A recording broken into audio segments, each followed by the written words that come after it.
সব দুঃখ কি শুধু আমারই হয়? আমি বুঝি না ভাই, ভালো সময়টা আমার এত কম কেন? যখন একটু ভালো থাকি তখনই দুঃখ এসে আমাকে একদম আষ্টে পৃষ্ঠে ধরে।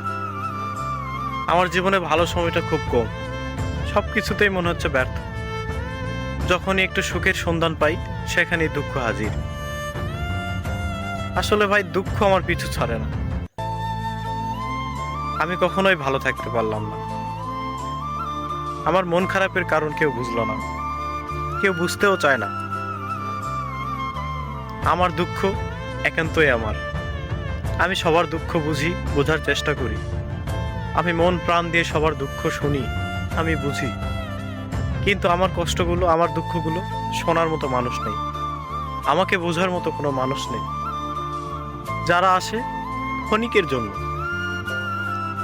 তারা নিজ ইচ্ছায় আসে, আবার নিজ ইচ্ছায় চলে যায়। মাঝখানে শুধু আমাকে